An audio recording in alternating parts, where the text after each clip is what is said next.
Yes, it is 2:30. We can start. Good afternoon, everybody. We are starting with a new chapter now. We'll start and complete both today only. It's a very small chapter. I never understand why this chapter is there in CA Inter. Please read question number 1 and relive your memories of 11th standard. Question number 1, page number 14. Accounting equation, वही तो मैंने बोला, relive your memory of the 11th standard. अगर 11 में किया रहेगा तो अपन ने तो किया था ऑब्वियसली, तो उसका फॉर्मेट मैंने आपको अभी अभी व्हाट्सएप ग्रुप पे भेजा हुआ है. So can you please draw the format. Read question number 1. It is there in your syllabus, तो पढ़ाना पड़ रहा है. फुल पेज का फॉर्मेट ड्रॉ करो. चलो प्लीज फॉर्मेट ड्रॉ करो. चलो स्टार्ट करते हैं. क्या पूछा ये क्वेश्चन में? सबसे पहले आपको दिया है opening position of mister A. Assets are ₹20 lakhs, liabilities are ₹8 lakh, and there is equity of ₹12 lakh. Anybody, ये क्या है? Assets of 20 lakh. Can you throw some light on that कि भाई ये जो assets बोल रहा है is talking about which assets, everybody? It's okay. Can all of you please be with me? दो प्रकार के एसेट होते हैं. चलो मैं आपको हेल्प करता हूँ. दो टाइप के एसेट होते हैं. One is called as a real assets, other is called as a fictitious assets. शायद सुना रहेगा. What is fictitious assets? Anybody?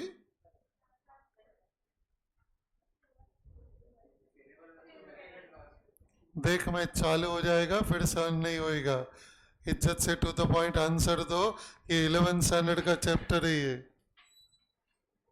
Anybody? Nobody? Fictitious asset, seriously?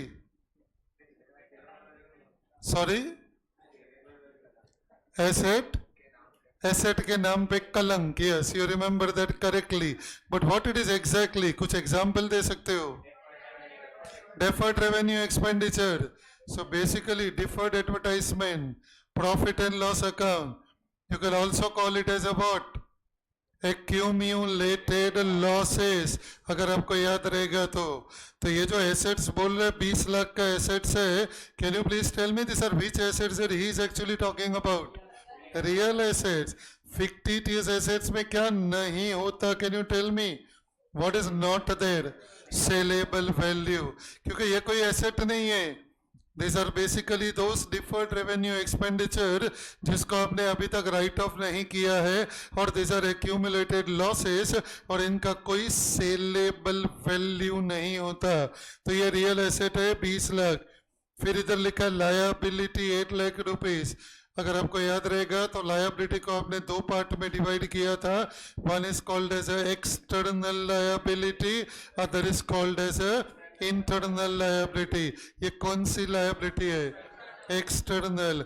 So this 8 lakh is basically nothing but external और outsiders liabilities. फिर है ना 11th standard में एक accounting equation करके था. Anybody you recollect that?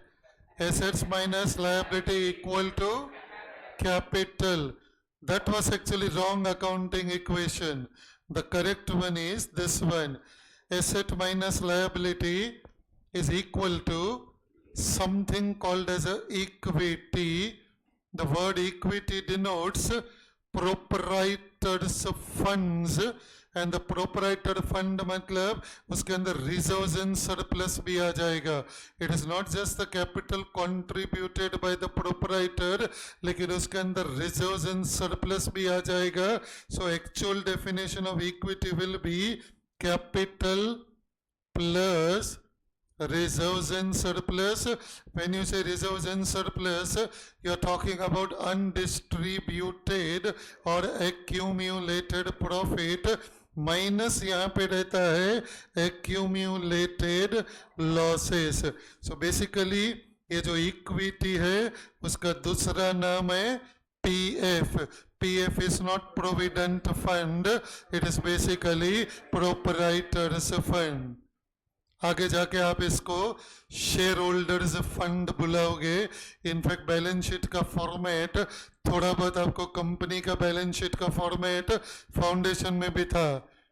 Extract of the balance sheet हमने बहुत सारे चैप्टर में किया था. There you have the share holders fund. Share holders are the proprietors of the business. So basically you can call that as a shareholders funds, you can call that as a proprietors funds, you can call that as a own funds, you can call that as a owner's equity, or you can call it as a equity. So this is the better accounting equation. Asset minus liability equal to, it is not exactly the word capital, because capital के अलावा अगर कुछ reserves रहेगा तो वो भी तो proprietor का ही है, and if there are accumulated losses तो वो भी तो proprietor को ही bear करना है. तो your actual accounting equation is asset minus liability equal to equity. अभी आपको 1 से लेके 10 ट्रांजैक्शन दिया हुआ है और पूछा क्या है, you are required to show the effect of each transaction. हर एक ट्रांजैक्शन का इफेक्ट दिखाना है on the balance sheet in the form of assets minus liabilities equal to equity. मतलब 10 ट्रांजैक्शन दिया हुआ है. Obviously he is taking you to the basics of the subject, book keeping and accountancy. और ये जो accounting equation है ना, ये 5000 साल पहले था. This was before double entry system was invented. किसी ने डबल एंट्री सिस्टम इन्वेंट किया था. On which date anybody? 10th November. That is 1494. That's why 10th November today also is celebrated as International Accounting Day. ये 10th November 1494 से भी हजारों साल पहले की बात है. उस जमाने में भी तो अकाउंटिंग हुआ करता था. रामायण और महाभारत के टाइम पे भी तो कोई न कोई उस किंग के अकाउंट्स को लिखता था. खाली उसको डबल एंट्री सिस्टम नाम नहीं दिया गया था, but the concept was exactly same as what is today. कैसे करते थे वो टाइम पे? वो लोग इसको अकाउंटिंग इक्वेशन बुलाते थे. जब तक ये डबल एंट्री सिस्टम इन्वेंट नहीं हुआ था, हजारों सालों तक एवरी बिजनेसमैन, उस जमाने में उसको व्यापारी बोलते थे, एवरी व्यापारी is definitely going to sit down and obviously find out मेरा इनकम कितना हुआ, मेरा एक्सपेंस कितना हुआ, मेरा प्रॉफिट कितना हुआ, what are my assets, what are my outside liability, how much is my capital into the business. ये सारी चीजें हजारों सालों से है. खाली उसका प्रॉपर टर्मिनोलॉजी नहीं था. धीरे धीरे धीरे obviously a scientific system of book keeping was developed and you call that as a double entry system of book keeping. But उस जमाने में ये सब डेबिट ने क्रेडिट ने ये सब नहीं था. It was rather in the form of an accounting equation. Accounting equation was very simple. It started with assets. तभी एसेट का अगर आपको डेफिनेशन याद रहेगा तो हमारी भाषा में asset will have all real accounts also, and assets will have the personal accounts of your debtors also. अगर आपको याद रहेगा तो एसेट का हमेशा डेबिट बैलेंस रहता है. एसेट को आप हमेशा दो कैटेगरी में डिवाइड करते हो. One is real account. Your real account obviously always will have debit balance. शायद आपको याद रहेगा real account can never have credit balance. तो रियल अकाउंट का हमेशा डेबिट बैलेंस रहता है. This are basically the things or the properties of which I am the owner. इसको अपन एसेट क्यों बोलते हैं? Why do we call all this real account as our asset? Because this will definitely have disposable or saleable value. मतलब अगर आप ये asset को dispose करोगे, so you will get money or money's worth. I am sure you know all that. पर कैसा लगता है मालूम है, नया चैप्टर चालू किया ने कुछ थियरी नहीं बोलूंगा तो खराब लगेगा, इसके लिए मैं थोड़ा बोल रहा हूँ. यू कैन अंडरस्टैंड ना. ऐसा लगेगा सर ने चैप्टर चालू किया ने कुछ बोला भी नहीं, तो मैं थोड़ा 11th का रिवाइज कर रहा हूँ. May be most of you remember that, so you will have to bear it. If you have any conceptual lacuna, you should be able to clear that. तो ये जो रियल अकाउंट है, real account में क्या आता है आपका, fixed asset आएगा सारा, investment is a real account, current asset में stock is a real account, current asset में cash is a real account, current asset में bills receivable is a real account. All your fixed asset, whether they are tangible fixed asset or intangible fixed asset, they are real account. उसके बाद आपका investment आता है balance sheet में, that is also real account. तो ये real account का common feature क्या है कि इसको अगर आप डिस्पोज करोगे, so you will be able to get money और money is worth in future. फिर है personal account. Personal account you know it very well, can have debit balance also and can have credit balance also. These are personal account of debtors basically. Personal account obviously इसको आप बेच नहीं सकते हो, ये India में illegal है, but these are the people from whom money or money's worth is receivable in future. So what is common feature? Real account personal account दोनों में what is a common feature when you use the word asset is money और money is worth is receivable in future. तो पुराने जमाने में जब भी proper accounting system नहीं था तो ये क्या करते थे, सारे एसेट को क्लब कर दिया और इसके पास 20 लाख का एसेट है. अब हमारी भाषा में अगर बात करूं तो ये 20 लाख में क्या क्या रहेगा, कैश रहेगा, मशीनरी रहेगा, फर्नीचर रहेगा, डेटा रहेगा, अपने स्टॉक रहेगा, बैंक बैलेंस रहेगा. वी डोंट नो क्या क्या है, बट एसेट का टोटल आपको 20 लाख दे दिया है. फिर लायबिलिटी है. लायबिलिटी तो बहुत सिंपल है, क्योंकि इसका हमेशा क्रेडिट बैलेंस रहता है, इसमें एक ही टाइप का अकाउंट आता है, and that is personal account of your creditors. You are basically talking about external or outside liability like bank loan, bank overdraft, sundry creditor, bills payable, outstanding expenses, etc. बस. तो मेरे पास 20 लाख का asset है, उसके सामने 8 लाख का लायबिलिटी है, तो 20 में से 8 माइनस करो तो 12 लाख का आपका प्रोपराइटर फंड आ जाएगा, which means this is money invested. First bench पे बैठ जाइए. एनीबडी कैन टेल के लोग को सीए इंटर लेवल पे ऐसा रखने की जरूरत क्या थी?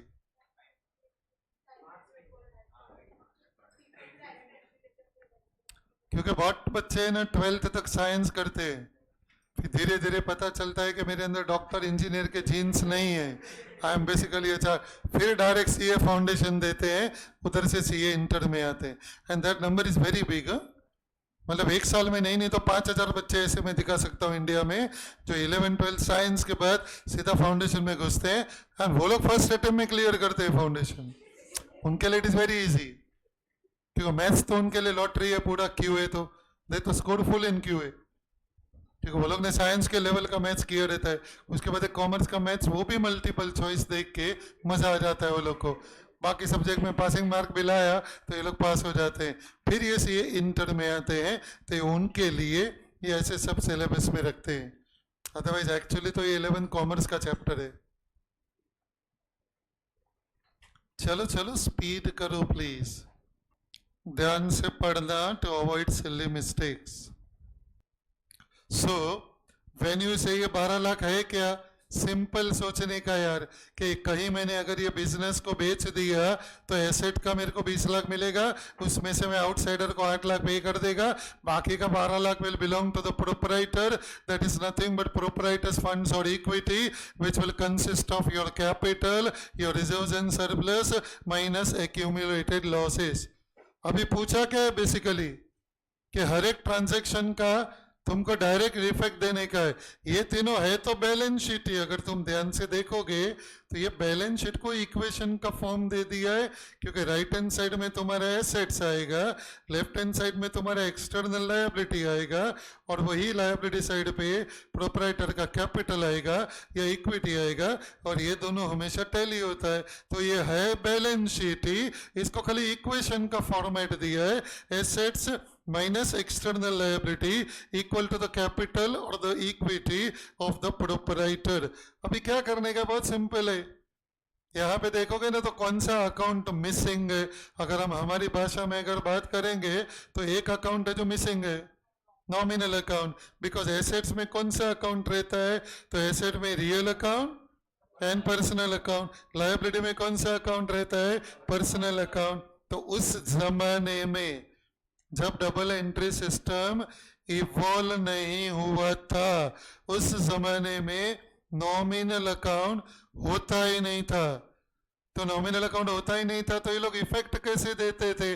समझो अगर मैं कोई एक्सपेंडिचर इनकर करेगा तो एक्सपेंडिचर इनकर करेगा तो क्या कम हो जाएगा, कैपिटल कम हो जाएगा प्रोपराइटर का, और अगर कुछ इनकम आया तो क्या होएगा, प्रोपराइटर का कैपिटल बढ़ जाएगा।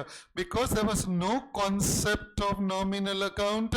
ये क्या करते थे, जो भी एक्सपेंसेस है, जो भी इनकम है, उसका डायरेक्ट इफेक्ट प्रोपराइटर के कैपिटल पे आएगा। एक्सपेंस हुआ तो प्रोपराइटर का कैपिटल कम हो जाएगा, इनकम हुआ तो उसका कैपिटल बढ़ जाएगा। So you will have to basically there are 10 transaction, एक एक ट्रांजैक्शन आराम से पढ़ने का और सोचने का कि भाई ये ट्रांजैक्शन का किसी एसेट पे इफेक्ट आएगा, कौन से एसेट पे इफेक्ट आएगा वो इंपॉर्टेंट नहीं है, क्योंकि आप एसेट वाइट अकाउंट नहीं बना रहे हो, सारे एसेट को कंबाइंड कर दिया है, सारी एक्सटर्नल लायबिलिटी को भी कंबाइंड कर दिया है। तो बस आपको क्या करना है, मस्त सिंपल पढ़ने का बेसिक 11th स्टैंडर्ड का ट्रांजैक्शन दिया है।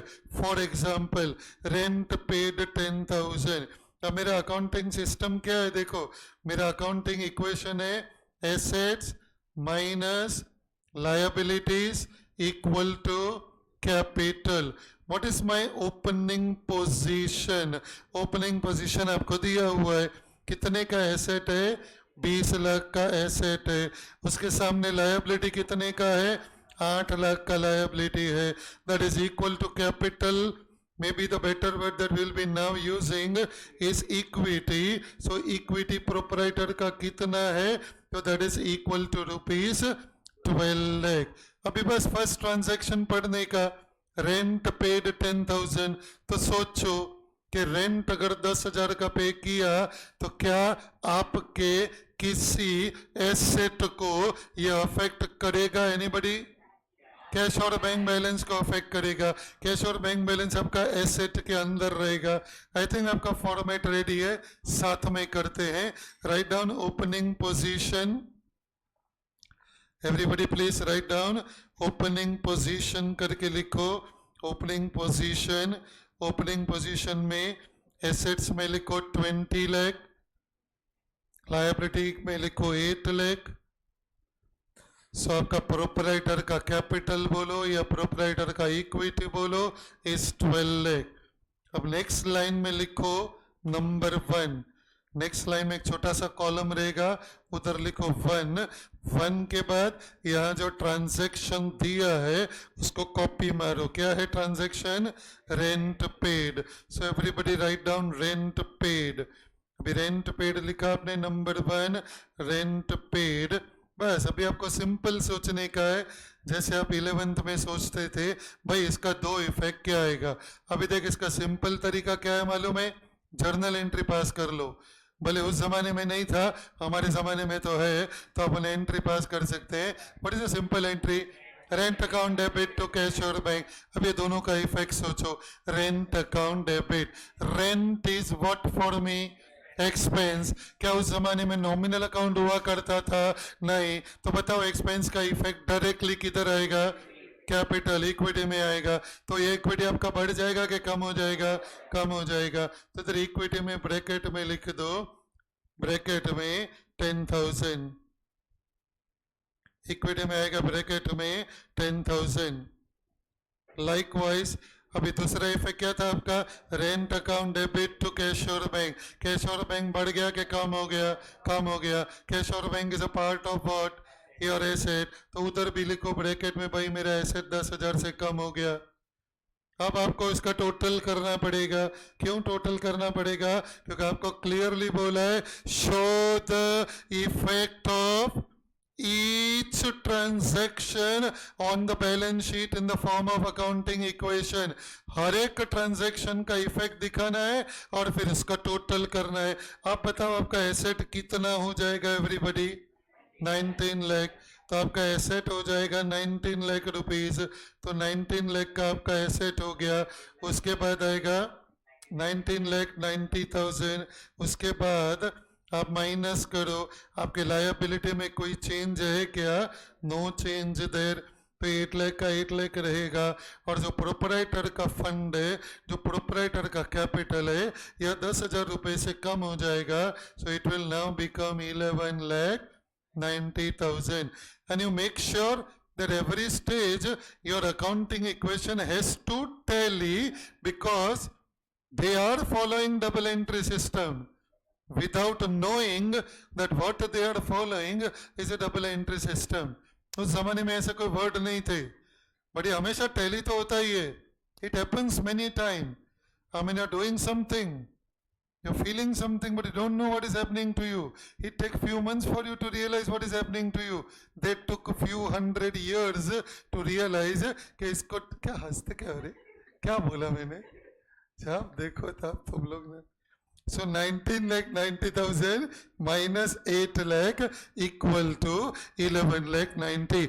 At every stage you have to ensure that your accounting equation holds true. Accounting equation is based on double entry system. फिर next line में आएगा number 2. So write down everybody, come on. Commission received 12,000. Can you tell me commission received 12,000? तो अभी simple, आपको entry करना है तो entry करो, डायरेक्ट इफेक्ट करो। बोलो किसी एसेट में कुछ चेंज आने वाला है क्या, क्या आएगा, क्या बढ़ेगा, कैश और बैंक बैलेंस। तो कैश और बैंक बैलेंस 12,000 से बढ़ जाएगा, मतलब आपका एसेट 12,000 से बढ़ गया। और कुछ इफेक्ट आएगा, इक्विटी क्या होएगा, क्यों बढ़ जाएगा, क्योंकि ये 12,000 हमारे लिए क्या है, इनकम है। और इनकम और एक्सपेंस का कोई सेपरेट अकाउंट नहीं होता है, कोई नॉमिनल अकाउंट नहीं है। When there was accounting equation era there was no nominal account. तो हम क्या करेंगे, ये 12,000 को इक्विटी में ऐड करेंगे। फिर भगवान ने हमको और कोई काम नहीं दिया तो हम बार बार टोटल करते रहेंगे। After every transaction they are expecting you to total. So बोलो कितना आएगा आपका एसेट्स का टोटल, 20,02,000। ये आपका एसेट हो गया टोटल। लायबिलिटी में वापस कोई चेंज नहीं है, तो ये 8 लाख का 8 लाख रहेगा। And therefore it is 12,02,000। फिर वेरीफाई कर लेने का, 20,02,000 माइनस 8 लाख इक्वल टू 12,02,000। देख ऐसे वाले सम में कोई कॉन्सेप्चुअल एरर होने का तो सवाल ही नहीं है, वो सिली मिस्टेक हो जाता है। व्हेन थिंग्स आर इजी तो we may tend to commit some silly mistake. मतलब ये सम जैसे एग्जाम में तुमको दिखेगा 6 मार्क का, तो खुशी के आंसू आ जाएंगे आंख में, हाय राम ये लोग ने गिफ्ट दिया। Then you become little relax and over confident, you may do silly mistake, you please avoid that. Number 3 everybody, goods of rupees 20,000। Come on write down. Goods of rupees 20,000 sold for rupees 25,000। 20,000 वाला goods 25,000 में बेच दिया। तो पहला question वही है, asset में कुछ चेंज आ रहा है कि नहीं, क्या चेंज है, कैश बैलेंस कितना बढ़ेगा, 25,000 बढ़ेगा, लेकिन जाएगा कुछ नहीं। चोरी किया है क्या 25,000 का, सालो सामने जाएगा क्या, स्टॉक ऑफ गुड्स करके रहता है। Stop here. देखो उस जमाने में ना purchase account, sale account, purchase return account, sale return account, ये नहीं था. क्यों नहीं था? Because all this four are which type of account? Nominal account. तो वो तो था ही नहीं, स्टॉक ऑफ गुड्स था. तो स्टॉक ऑफ गुड्स में से 20,000 कम हो जाएगा. कैश और बैंक बैलेंस में 25,000 बढ़ जाएगा. What is the net effect on your asset? 5,000 से बढ़ गया. तो एसेट तुम्हारा 5,000 से बढ़ गया, ये तुम्हारा नेट इफेक्ट हो जाएगा. सामने 5,000 का प्रॉफिट हो गया. प्रॉफिट हो गया तो प्रॉफिट की वजह से कैपिटल बढ़ जाएगा. बोलने के लिए कैपिटल ठीक है. सो इक्विटी बढ़ जाएगा, कैपिटल बढ़ जाएगा. So that is ₹5,000. बस फिर दोबारा टोटल करोगे. अब तुम्हारा एसेट बढ़ के हो गया 20,07,000. अगेन लायबिलिटी में no change, and therefore your proprietor's equity will now also become 12,07,000. Write down number 4. Transaction को कॉपी करो. Goods of ₹18,000 and cash of ₹12,000 withdrawn by Mr. A for personal use. Who is Mr. A? The proprietor. 18,000 का goods और 12,000 का cash इन्होंने withdraw किया. Yes please. So please सोच के बताइए आपके एसेट्स पे कुछ इफेक्ट है क्या? इसका क्या इफेक्ट है? 18,000 किधर से कम होएगा? स्टॉक ऑफ गुड्स में से. 12,000 किधर से कम होएगा? कैश में से. ये दोनों तुम्हारा एसेट है, stock of goods and cash. मतलब टोटल तुम्हारे एसेट पे इफेक्ट कितना आएगा? 30,000 से कम हो जाएगा. सो 30,000 से आपका एसेट्स कम हो गया. सो लायबिलिटी में तो कोई चेंज नहीं है. What will happen? ये 30,000 becomes what for you? Drawings obviously. Drawings की वजह से what will happen to the proprietor's equity? कम हो जाएगा. तो इक्विटी भी कम हो जाएगा 30,000 से. So you will again do the totalling. So इस बार आपका एसेट्स का टोटल आएगा एनीबडी 19,77,000. लायबिलिटी में कोई चेंज नहीं है. 8 लाख का 8 लाख रहेगा. And therefore your equity, the proprietor equity becomes 11,77,000. Proprietor's equity becomes 11,77,000. Next one, number 5, please write down interest receivable on investment is ₹3,000. ये interest received नहीं है, ये receivable है. उस जमाने में भी ये लोग अक्रूवल कॉन्सेप्ट फॉलो करते थे, खाली इनको पता नहीं था कि इसको अक्रूवल कॉन्सेप्ट बोलते हैं. सो definitely receivable है. So what is interest receivable for us? Asset obviously, because opposite person becomes our debtor. तो ये आपका एसेट बढ़ जाएगा 3,000 रुपए से आपका एसेट बढ़ जाएगा interest receivable. And tell me, दो interest is receivable, it is still what for you? Income. So what will increase everybody? Equity. तो प्रोप्राइटर का इक्विटी बढ़ जाएगा. Once again we will do the total. So it will be 19,80,000 minus 8 lakh rupees, and therefore it is equal to 11,80,000. Next one is received ₹4,000. पूरा transaction छापने का. Received ₹4,000 from a debtor of 6,000 due to his insolvency. अब यहाँ पे क्या एक छोटा सा एजम्पशन क्या करना पड़ेगा अपने को कि ये जो 4,000 रिसीव किया है it is in full settlement. कोई बंदा इंसॉल्वेंट होता है तो वो डेफिनेटली पूरा पैसा तो नहीं दे सकता। So the interpretation is we are receiving 4,000 as full and final settlement against ₹6,000 receivable from a particular debtor. Anybody, what impact this will have on your asset? अरे 4,000 रुपया मिला।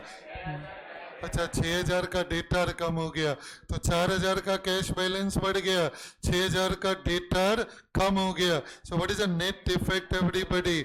नेट इफेक्ट इज 2,000 वाला आपका क्या कम हो गया एवरीबॉडी? एसेट कम हो गया।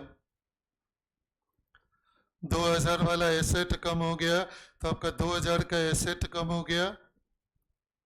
सामने प्लीज बताइए, लास्ट कॉलम है आपका प्रोपराइटर का इक्विटी, उसके ऊपर कोई चेंज है क्या? क्यों लेस?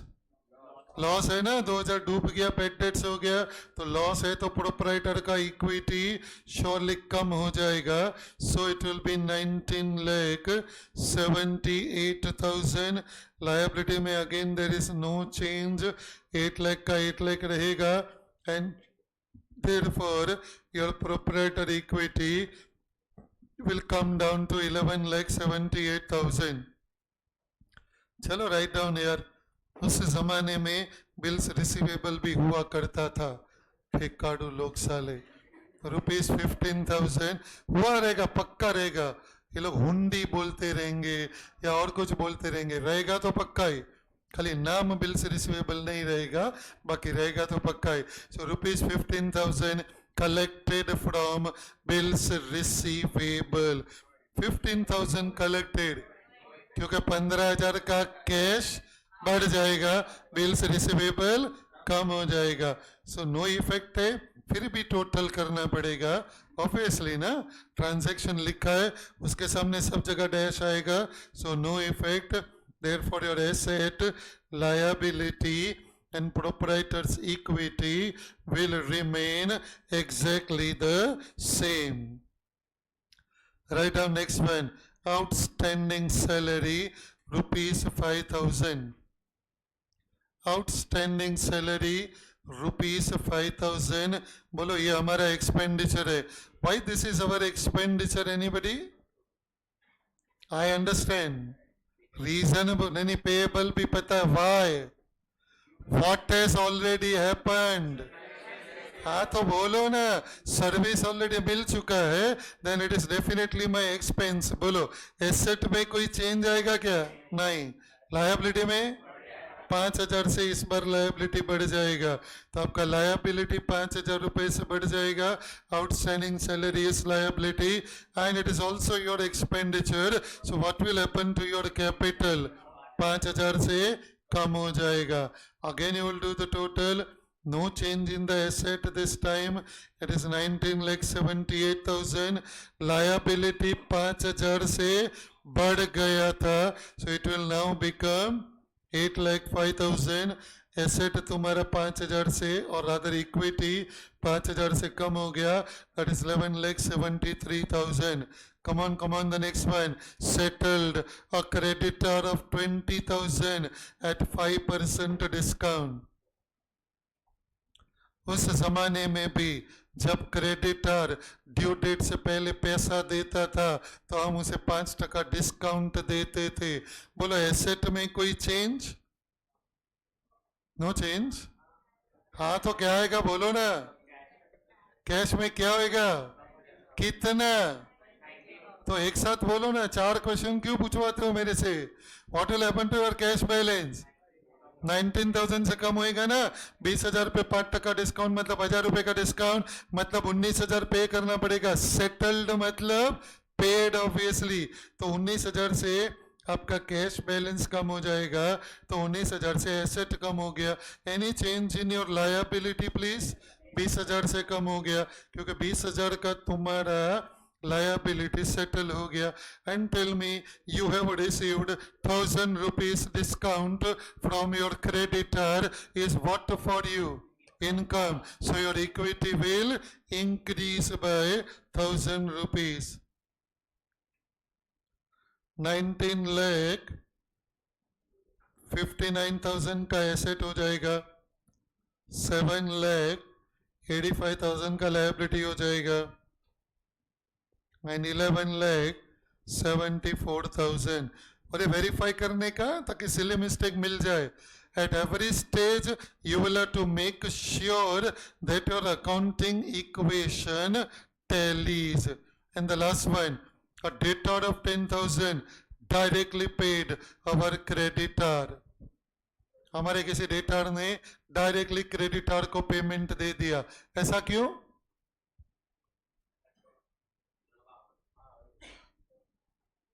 अरे मेरा डेटर भी पूना में है, क्रेडिटर भी पूना में है, डेटर सेकंड फ्लोर पे रहता है, क्रेडिटर फर्स्ट फ्लोर पे रहता है उसी बिल्डिंग में।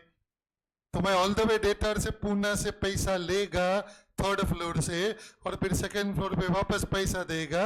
उससे अच्छा मैं क्या करेगा, उससे अच्छा मैं 10,000 रुपए का हवाला दे देगा। इसको हवाला बोलते हैं प्रैक्टिकल लाइफ में।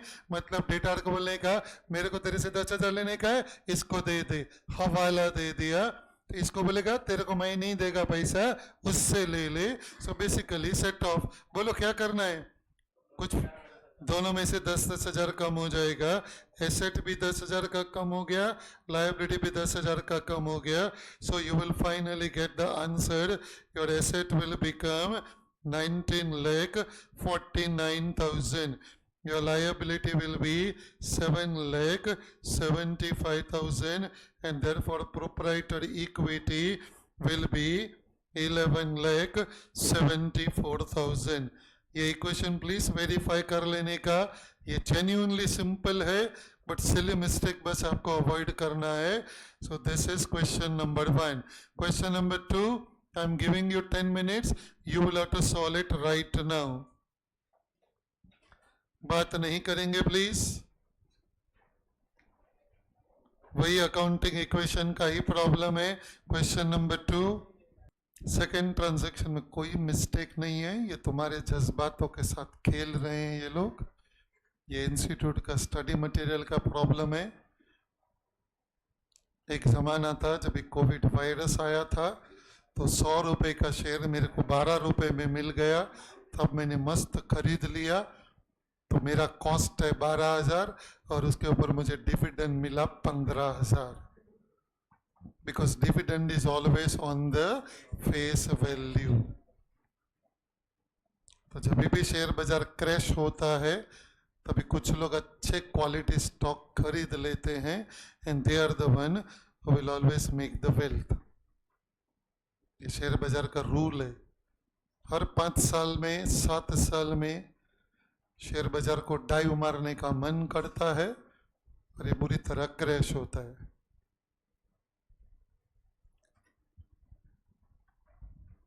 जानबूझ के ऐसे नंबर्स दिए हैं to create doubt in your mind. ये डिविडेंड 15,000 आया ना, because dividend is 15% on the face value. मतलब मैंने खरीदा कितने में? एक शेयर 12 रुपए में और डिविडेंड मिला 15 रुपया। पॉसिबल है यार? तुमने 10 साल पहले खरीदा रहेगा, किसको मालूम है? बोलो क्या है आंसर? एसेट का total 1131 minus 2,50,000 equal to 881। Everybody please complete that.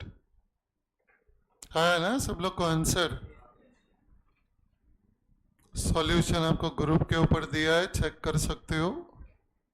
नहीं आया और किसी ग्रुप में डाल दिया? किसी को नहीं आया? हद है यार। सॉरी।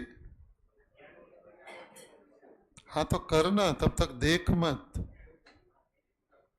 Good boy.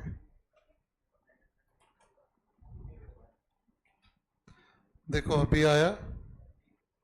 चलो, so this was first variety of the problem in this particular chapter. या फिर सेकेंड वेराइटी तुम ऑलरेडी कर चुके हो। इफ यू रिमेंबर, तुम लोग को if the organization is a going concern and if it is not going concern, ऐसा सम किधर किधर तो भी हुआ है S1 में. So that is basically from this particular chapter. So it is there in this chapter also. It is there in AS1 also. तो वो तुम्हारा second variety हो चुका है. And now I come to the third and the last one, but the most important one. ये तुमने 11th में नहीं पढ़ा. In fact, पढ़ा ही नहीं है. It's a new concept altogether. This concept is called as a capital maintenance concept. Please stop writing. It is new concept altogether for you. Capital maintenance concept. So ऐसे नाम देख के क्या लग रहा है? Just by looking at the name. Text book वगैरह बंद कर दो प्लीज.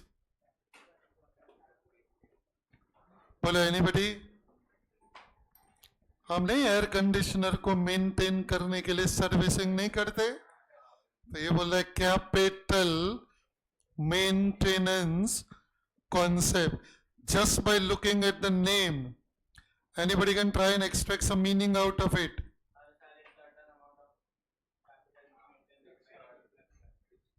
हर साल एक certain amount of capital maintain रखना पड़ेगा. अच्छा, वो पार्टनरशिप का फिक्स्ड कैपिटल अप्रोच के जैसा? नो. What is capital? चलो एक वर्ड है capital, which is the word of the 11th standard, but the better word for that is equity, which we did just now.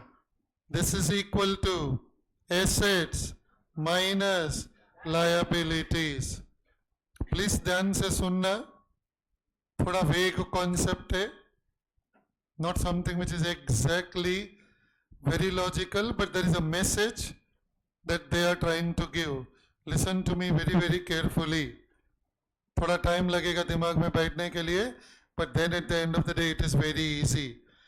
They are telling कि भाई business में actually तो capital हर साल बढ़ना चाहिए.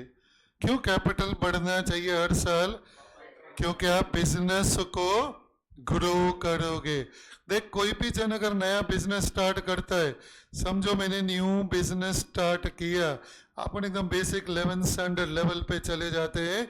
एक नया बिजनेस किसी ने स्टार्ट किया और उसने 50 लाख का कैपिटल इंट्रोड्यूस किया. अब जब 50 लाख का कैपिटल उसने इंट्रोड्यूस किया, so there is certain level of business activity that he will be able to do with that capital of 50 lakh. I repeat, थोड़ा प्लीज इसे बंद करो ना. तुम लोग को आता रहेगा ये सब, आई एम श्योर, बट फिर भी एक इंसान बोल रहा है तो सुन लेना चाहिए. सो जब आपने 50 लाख का कैपिटल लेके, गोटी है क्या? हाँ, क्या है? मोती है. अच्छा, मेरे को बचपन में ये आवाज बहुत सुना है मैंने. नहीं, इट्स ओके, मजा आया. काफी साल के बाद ये आवाज सुना, अच्छा लगा. Please concentrate. सो नया बिजनेस स्टार्ट किया, नया बिजनेस स्टार्ट करके 50 लाख का कैपिटल भी बिजनेस में डाल दिया. तो 50 लाख का कैपिटल है जो लिमिटेड कैपिटल है, तो आप एक लेवल तक ही बिजनेस कर पाओगे. 50 लाख का कैपिटल लेके तुमको डायरेक्टली ताज होटल बनाना है, थोड़ा डिफिकल्ट हो जाएगा.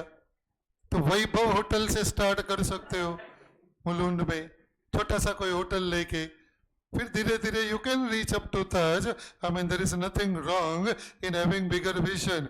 लेकिन जब कोई भी इंसान एक नया बिजनेस स्टार्ट करता है, तो with the limited capital that you will invest in the business, there is certain level of activity certain level of activity बोल सकते हो इसको, certain level of business operations बोल सकते हो।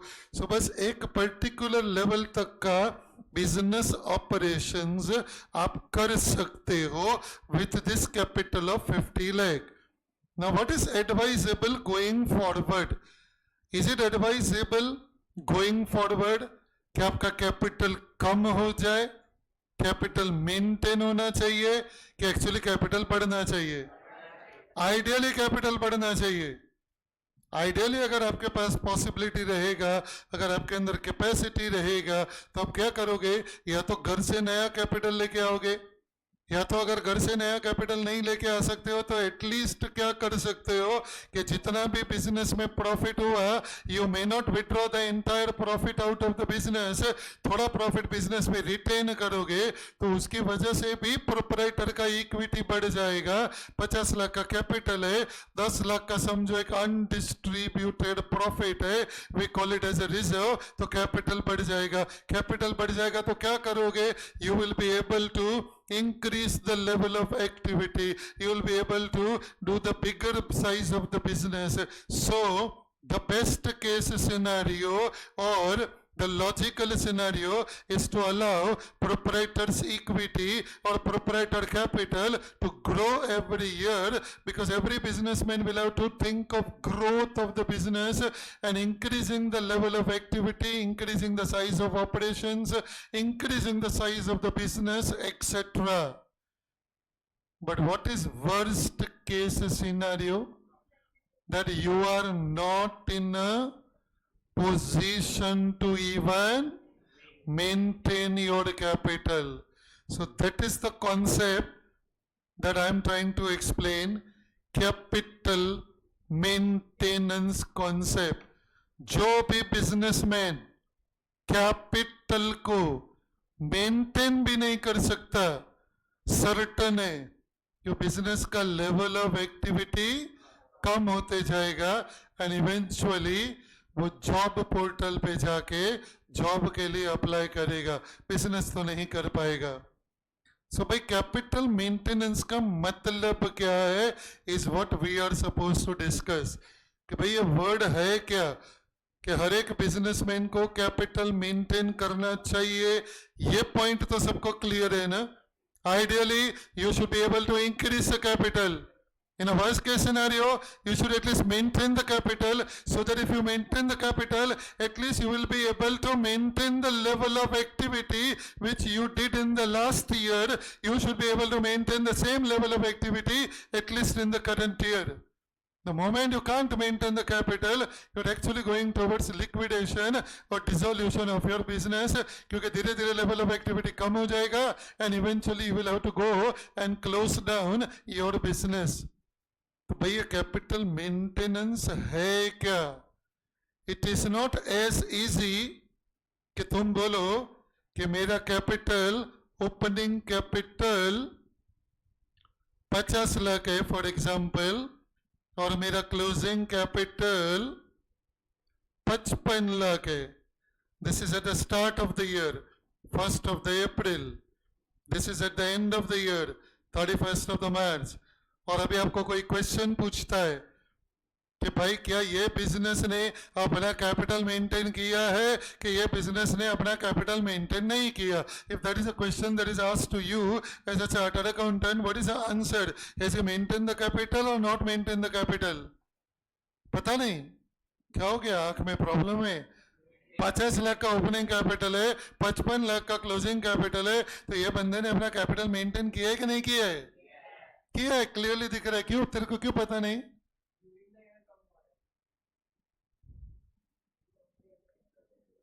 अबे कैपिटल है यार, ये कैश नहीं है. मतलब कैपिटल में ऐसा क्या हुआ रहेगा ड्यूरिंग द ईयर, कम हो गया रहेगा, मतलब एग्जैक्टली ड्राइंग्स किया रहेगा. 50 लाख में से 45 लाख विड्रॉ कर लिया, ड्रीम्स 11 पे पैसा लगाया, कमाया, और एंड ऑफ द ईयर में वापस धंधे में डाल दिया. मतलब मेरे को समझ में नहीं आया कुछ. क्योंकि ड्राइंग्स जो भी करता है ना बंदा, वो कैपिटल का ड्राइंग्स नहीं रहता है. आपको शायद रहेगा तो ये सब मैंने डिटेल में करवाया हुआ पार्टनरशिप में, that you don't withdraw out of capital, you withdraw out of anticipated profit. तो ड्यूरिंग देयर कैपिटल कम कैसे होता है, मे आई नो दैट? अरे तेरे को क्या लगता है 50 लाख का कैपिटल है तो 50 लाख का पूरा कैपिटल कैश बॉक्स में पड़ा रहेगा, मन में आया तो भी विड्रॉ कर लिया कि ये पैसा बिजनेस में इन्वेस्ट हो गया रहेगा? ऑब्वियसली यार, वही 50 लाख से तो तूने बिजनेस किया, मतलब you would have carried certain level of activity during the year out of this 50 lakh. चलो मैं तुम्हारे लिए एग्जाम्पल को और सिंपल कर देता हूं। इन्होंने क्या किया मालूम है, 50 लाख कैपिटल से 1 लाख यूनिट परचेज किया। I am making it as a very basic example to make you understand the concept that I am trying to bring through. 1 lakh unit, सोचो उसने मशीनरी फर्नीचर कुछ खरीदा नहीं, सिंपल है यार, 1 लाख यूनिट खरीदा, 50 रुपए के भाव में खरीदा, तो ये 50 लाख रुपया हो गया। बाकी बिजनेस में उसने पैसा और कहीं पे इन्वेस्ट नहीं किया। मैं भी सोचो ना, बहुत लोग घर से ही बिजनेस करते हैं, तो ये बंदा घर से ही बिजनेस कर रहा है, 1 लाख यूनिट 50 रुपए में खरीदा और आगे जाके यही 1 लाख यूनिट 60 रुपए में बेच देगा। बाकी उसने और कोई भी एसेट वगैरह में इन्वेस्ट नहीं किया। Is a hypothetical scenario for me to make you understand the concept. इसने 1 लाख यूनिट 50 रुपए में खरीदा रहेगा, तो 50 लाख का कैपिटल एक बार लग गया और वही यूनिट उसने 60 रुपए में बेच दिया रहेगा, तो उसका क्लोजिंग कैपिटल है 55 लाख रुपया। क्या भाव में ये यूनिट इसने बेचा एवरीबॉडी? 60 रुपए में। तो कोई मुझे बता सकता है कि इसने साल भर में ड्राइंग्स कितना किया रहेगा? हाँ, मैं 5 लाख रुपया, क्योंकि उसको प्रॉफिट हुआ कितना एक्चुअली? 10 लाख का प्रॉफिट हुआ ऑन 1 लाख यूनिट। 50 और 60 का डिफरेंस 10 लाख का प्रॉफिट हो गया। यही उसका ग्रॉस प्रॉफिट है, यही उसका नेट प्रॉफिट है, क्योंकि उसको और कोई ओवरहेड्स तो है ही नहीं, घर पे से ही समझो बिजनेस कर रहा है। 10 लाख का प्रॉफिट हुआ, उसमें से 5 लाख उसने विड्रॉ कर लिया फॉर द पर्सनल एक्सपेंसेस, तो उसका क्लोजिंग कैपिटल बढ़ गया। 50 लाख वाला क्लोजिंग कैपिटल अब 55 लाख रुपया हो गया। The question once again is the same question, has this businessman maintained his capital और he has not maintained his capital? Maintained his capital. ऐसा तब पॉसिबल है if there is no change in the prices of the commodities. कोई inflation नहीं है तो ही मैं बोल सकता है कि उसने अपना कैपिटल मेंटेन किया है। लेकिन इमेजिन करो, ये 50 रुपए का जो प्रोडक्ट था, इन्फ्लेशन की वजह से ये 58 रुपीज हो गया इसका प्राइस नेक्स्ट ईयर में। मतलब last year my level of activity was 1 lakh unit। मैंने 1 लाख यूनिट खरीदा, 1 लाख यूनिट बेचा। अब जो 1 लाख यूनिट है जो मैंने लास्ट ईयर परचेज किया था, will I be able to purchase that 1 lakh unit in the next year now? No। क्यों? भाव बढ़ गया। तो ये जो वर्ड है ना capital maintenance, you can't take that capital maintenance कि भाई मेरा ओपनिंग 50 लाख था, क्लोजिंग भी समझो 50 लाख की है, मतलब मैंने मेरा कैपिटल मेंटेन किया। Is a vague concept obviously because there is inflation. There is inflation in the prices of various assets. So definitely last year का activity अगर मुझे maintain करना था, तो last year का activity maintain करने के लिए 50 रुपए का भाव अगर 58 हो गया, and my objective is to maintain the level of activity what was there in the last year, तो मेरे को closing capital कितना maintain? 58 लाख मेंटेन करना चाहिए था।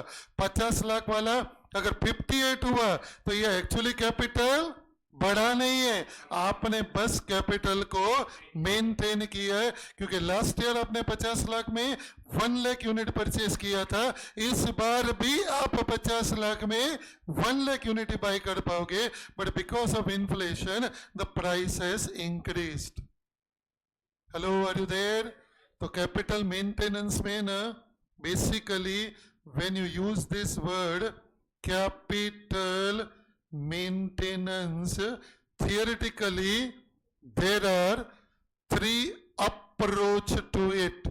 First approach is called as a historical cost approach. Second approach, historical cost approach का मतलब क्या हुआ मालूम है? When you can take historical cost approach everybody, when there is no inflation etcetera. जो भाव लास्ट ईयर था मोर और लेस वही भाव अभी भी है।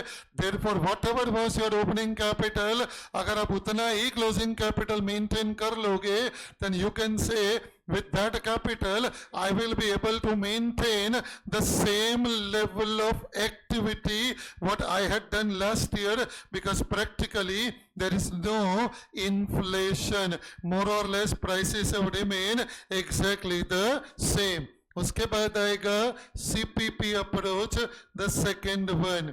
कोई बता सकता है? सिर्फ एक को तो कोई CPP का फुल फॉर्म क्या रहेगा? करण पढ़ के बोल रहा है साले, नालायक, बेशरम, बंद कर उसको।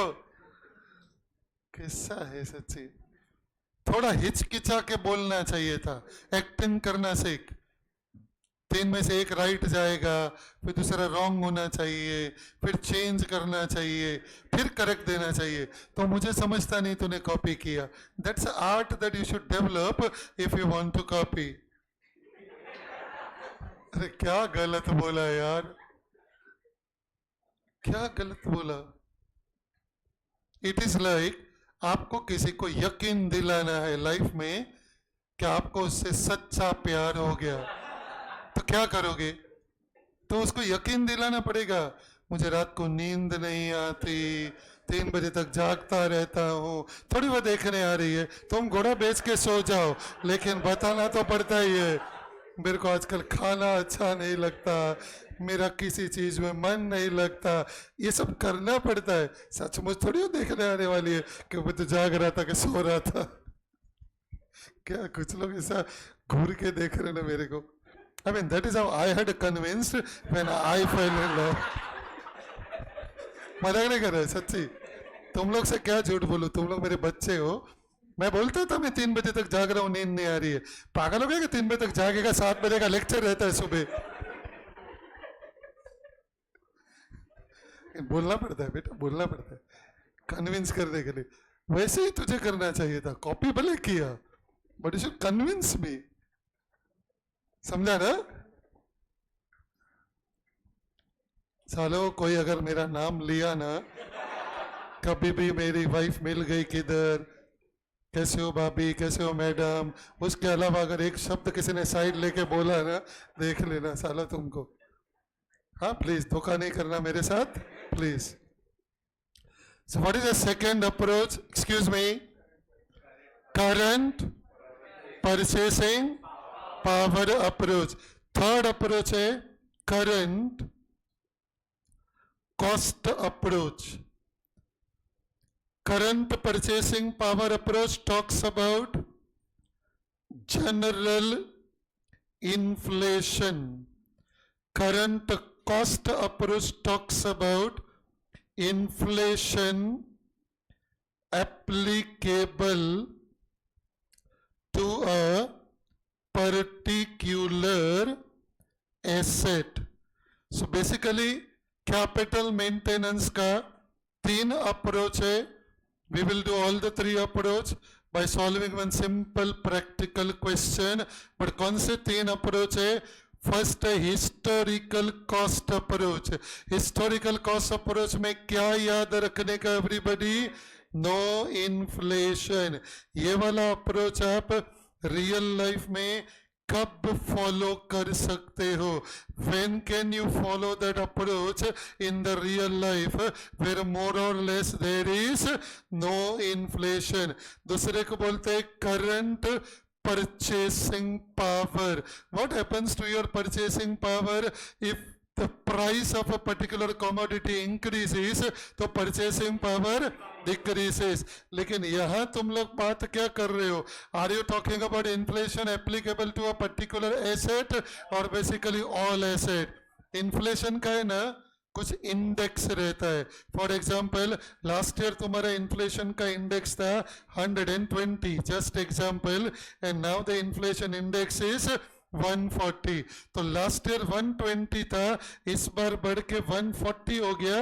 ये जो इंक्रीमेंट है, this is not the inflation applicable to a particular asset, this is basically general inflation. तो ये जो अप्रोच है, ये अप्रोच तब सुटेबल होता है when you have invested your capital not into a particular asset but basically you have invested your capital into multiple asset. It is like मैं एक ही यूनिट नहीं खरीद रहा हूँ, I am dealing into multiple units और हर एक में inflation का परसेंटेज अलग रहेगा. So instead of taking individual inflation applicable to a particular asset, I will take the general price index by considering general inflation. And what is the third one, everybody? The current cost approach. I mean, यहाँ पे क्या करोगे? You are dealing in a particular asset, then whatever is the inflation actually applicable to that particular asset, you will have to consider while deciding whether capital is maintained or capital is not maintained. So ये थोड़ा theoretical हो गया, but as we solve one practical problem, it will become absolutely clear. So please read question number 3, page number 14. Question number 3, page number 14.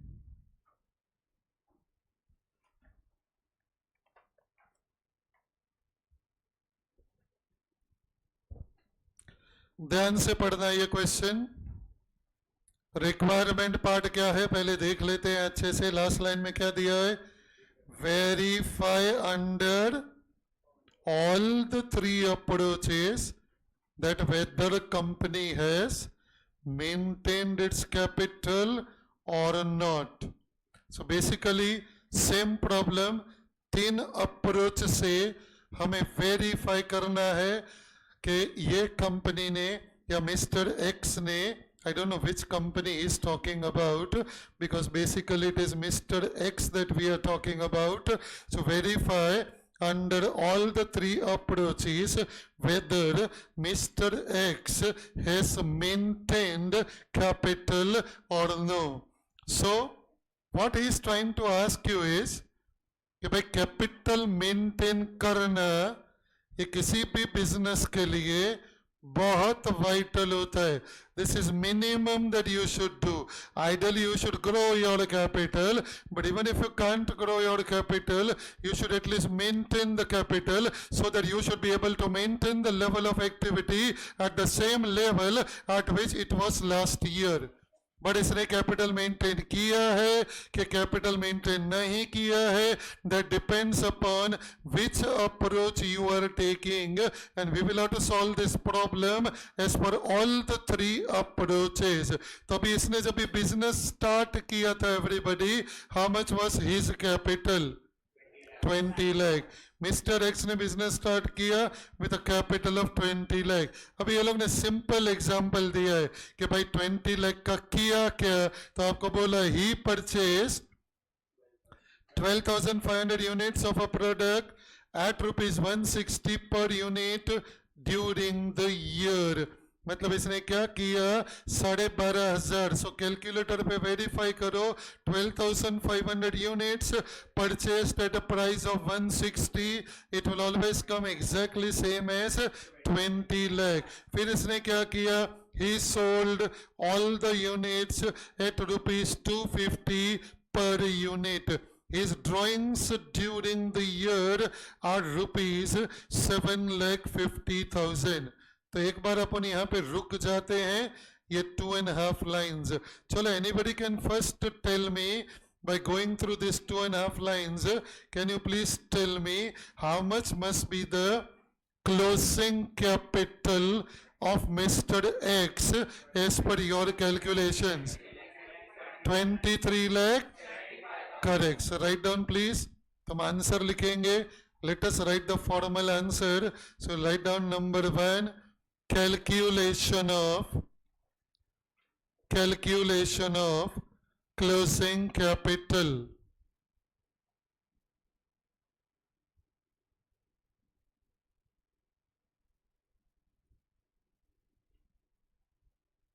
So हम find कर रहे हैं कि भाई इसका क्लोजिंग कैपिटल कितना है. क्लोजिंग कैपिटल अगर फाइंड करना है then you have to obviously start with opening capital. Opening capital था इसका 20 लाख रुपए आपको दिया हुआ है. 20 lakh rupees is his opening capital which is 12,500 units. इसने 160 के भाव में खरीदा. So 12,500 into 160, his opening capital is rupees 20 lakhs. अभी आगे बढ़ते हैं. इसमें अपन प्रॉफिट ऐड करेंगे. What ever is a profit. Profit कितना है आपको 12,500 यूनिट पे. एक यूनिट बेचा कितने में 250 में बेचा. खरीदा था 160 में. 90 रुपए का प्रॉफिट हो गया. सो 12,500 into 90 you will have a profit of rupees 11,25,000. तो अभी कैपिटल कितना हो गया इसका. So capital will be 31,25,000. This you can call as a closing capital before drawings. अभी तक इसने कोई ड्राइंग्स नहीं किया तो ड्राइंग्स के पहले का कैपिटल इसका हो जाएगा 31,25,000 will be the closing capital before drawings. उसमें से आप क्या करोगे. ड्राइंग्स आपको दिया हुआ है. So what ever is a drawings made by mister x that is rupees 7,50,000. ये आप ड्राइंग्स को माइनस करोगे. So you will get the final closing capital and closing capital this time will be rupees. Anybody 75,000. तो ये closing capital आएगा 23,75,000. So how much was his opening capital by the way everybody. 20 lakh. How much is a closing capital 23,75,000. So can I compare these two figures, the opening capital and the closing capital, and decide whether capital is maintained or no? Yes, in the first approach the answer is yes. So write down everybody. Number 1, capital maintenance at number 1, मतलब this is approach number 1. Capital maintenance at historical cost. Capital maintenance at historical cost. Underline that. ये वाला approach आप कब follow करोगे जब inflation नहीं रहेगा. एक लाइन छोड़ के लिखो. Therefore opening capital at historical cost. Opening capital at historical cost equal to rupees 20 lakhs. एक लाइन छोड़ के since closing capital देख के लिखना. closing capital, how much is closing capital by the way 23,75,000 is greater than the opening capital which is 20 lakh. Next line, Mr. X has maintained capital.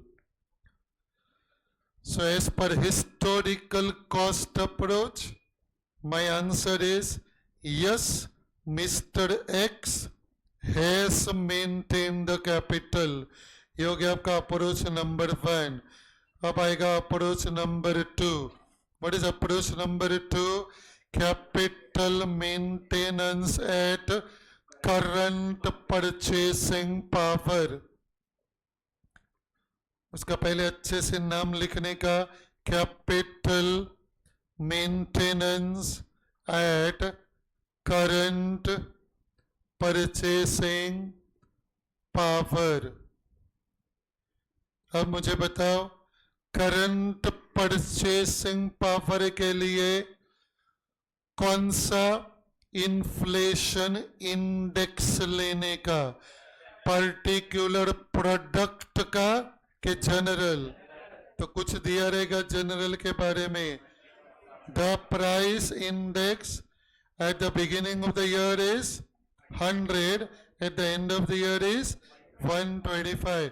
मतलब कहना इसे कितना परसेंटेज इन्फ्लेशन है? 25% है.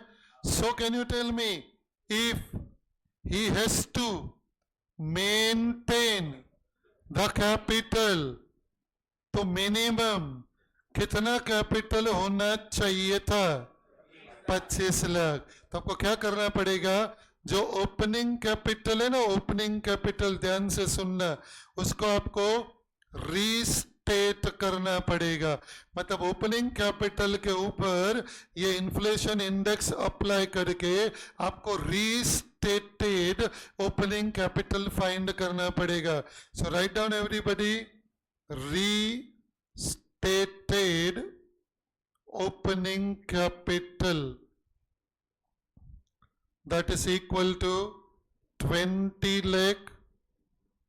अब मुझे बताओ, जब मैंने ये ओपनिंग कैपिटल 20 लाख कंट्रीब्यूट किया था, वो टाइम पे प्राइस इंडेक्स कितना था? 100. So divide by 100. And what is the current price index? 125. तो मेरा कैपिटल कितना हो जाएगा? 25 लाख. अब मैं कंपेयर करेगा, since closing capital, how much is closing capital everybody? 23 lakh 75,000 is less than. इस बार मेरा क्लोजिंग कैपिटल कम है. Can you tell me it is less than? What do I write? Restated. तो यहां पे आप लिखोगे restated opening capital which is 25 lakh, comma, hence, क्या लिखो? बोलो, डायलॉग मारो.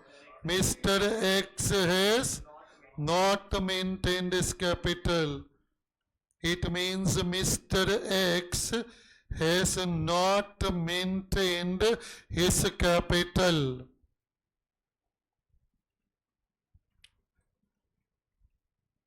ये हो गया approach number 2. What is approach number 3, everybody? So what do I write there? Capital maintenance at current cost. The third and the last one is capital maintenance at current cost. बोलो, capital maintenance at current cost में भी मुझे कौन सा index लेना पड़ेगा? Particular product. पहले जब ओरिजिनली मैंने ये यूनिट खरीदा था, उसका भाव 160 था, अभी कितना हो गया है? 180. तो मुझे दोबारा क्या कह, restated opening capital. So once again calculate restated opening capital. Can you tell me, in restated opening capital again amount आपका है 20 लाख. 20 लाख में डिवाइड बाय क्या करूं? एनीबडी? 160. वो टाइम पे भाव था 160. Multiply by what? 180. इस बार भाव 180 है. 22 लाख 50,000. ये 2250 फाइंड करने का और दूसरा कोई तरीका है क्या? 12,500 यूनिट 180 के भाव में नंबर ऑफ यूनिट सेम रखने का, भाव बढ़ गया, you will get exactly the same. So again लिखने का since closing capital, this time how much is closing capital? 23 lakh 75,000 is surely greater than the restated opening capital, which is 22 lakh 50,000. and therefore, what is your conclusion? Mr. X has maintained his capital. So कभी कभी ये 5-6 mark का question आ सकता है. Capital maintenance. As we come to the last problem for the chapter, question number 4, page number 15. Question number 4. अब ये ना formal answer अपन साथ में लिखेंगे. आप पहले मेरे को आंसर निकाल के दो. कैलकुलेटर पे जो करना है करो, किधर रफ पेज पे लिखो and give me the answer. फिर अपन फॉर्मल आंसर लिखेंगे. Please read the question carefully.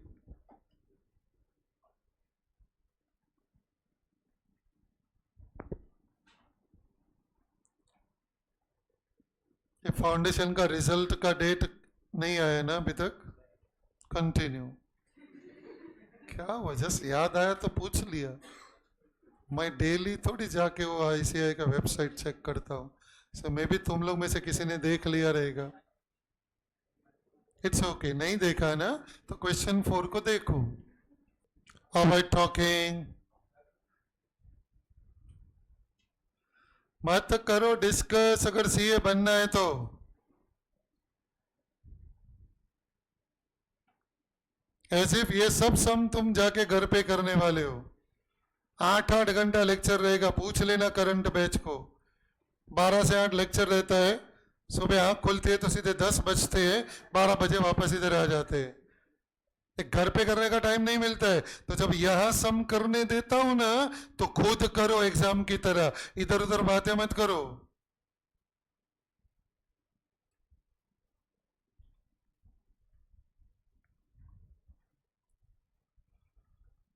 पूछा क्या इस बार अपन को क्वेश्चन थोड़ा अलग पूछा है. क्या पूछा है? एनीबडी?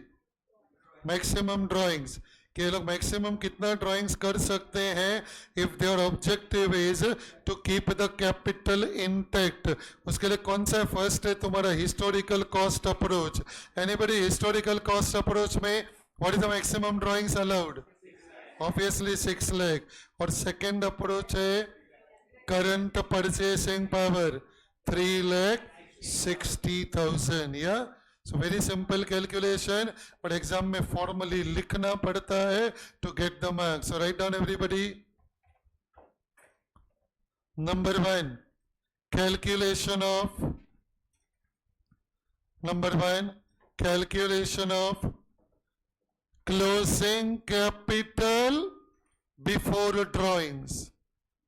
क्योंकि इस बार मैं जो क्लोजिंग कैपिटल कैलकुलेट करेगा वो बिफोर ड्राइंग्स वाला करेगा, क्योंकि ड्राइंग्स तो मुझे पता ही नहीं है.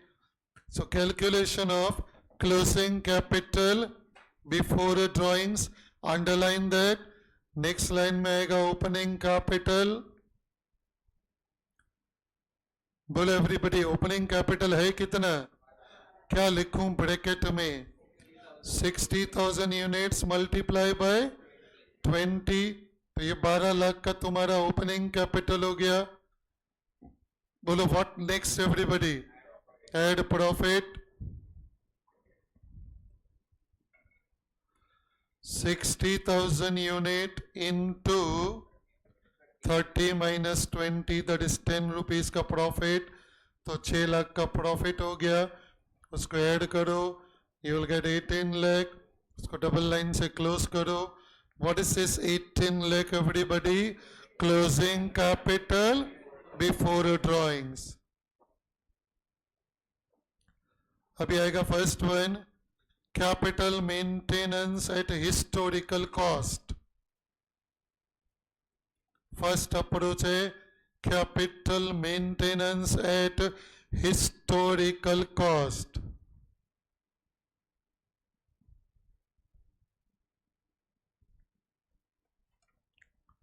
Please underline that. बोलो capital maintenance at historical cost. ये वाले अप्रोच में क्या आपको ओपनिंग कैपिटल को रीस्टेट करना है और will it be the same? So write down opening capital at historical cost, opening capital at historical cost equal to rupees 12 lakh, equal to rupees 12 lakh. एक लाइन छोड़ के therefore maximum permissible drawings, maximum permissible drawings, underline that, next line equal to, बोलो what minus what, 18 lakh minus 12 lakh, that is equal to rupees 6 lakhs. 18 lakh minus 12 lakh, that is equal to rupees 6 lakhs. और second approach कौन सा पूछा है इन्होंने? तीनों नहीं पूछा है ना, ये प्रॉब्लम है, दो ही है. What is second?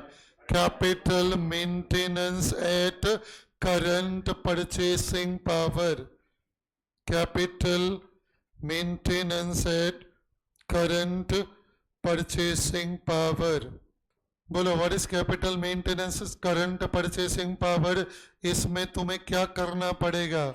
restated opening capital, restated opening capital, underline that, that is equal to 12 lakh. Your original capital was 12 lakh. Anybody divide by what? 100, multiply by 120. So your restated opening capital is rupees 14 lakh 40,000. Therefore, maximum permissible drawings, maximum permissible drawings is equal to 18 lakh minus 14 lakh 40,000. That is equal to 3 lakh 60,000. So that is the end of the chapter. When is your next lecture? 5 बजे. Time table में 5 है ना? हाँ, तो कितने बजे चाहिए बोलो? मैंने अर्शद सर को बोला ही है कि मैं फ़ोन करूँगा तो आ जाना. सो एनीबडी व्हाट टाइम, कितना ब्रेक चाहिए? 40 मिनट का ब्रेक. क्या करोगे? 30. यार बस करो. मतलब क्या करने वाले हो ऐसा?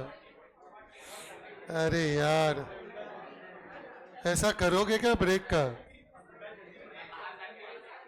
हाँ, इसके लिए जल्दी छोड़ेंगे ना सर भी. वो 8 बजे तक नहीं लेगा फिर.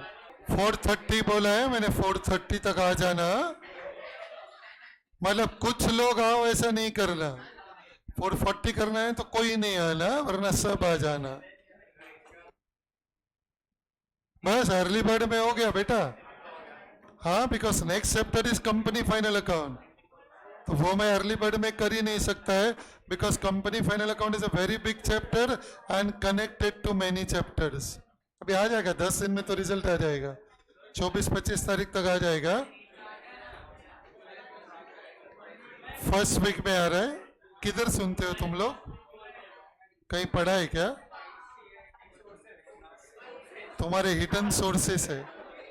अबे ये लोग का कोई भरोसा नहीं है. बोलते कुछ है, अचानक रिजल्ट आ जाता है. आजकल सारे रिजल्ट जल्दी ही आते हैं. हे भाई हेलो, तो इन्वेस्टमेंट अकाउंटिंग का होमवर्क सम्स भेजा था. ज़्यादा नहीं है, 17-18 ही है. प्लीज प्रैक्टिस करना, और जैसे हो जाता है मुझे व्हाट्सअप करना, मैं ग्रुप पे आंसर भेज देगा.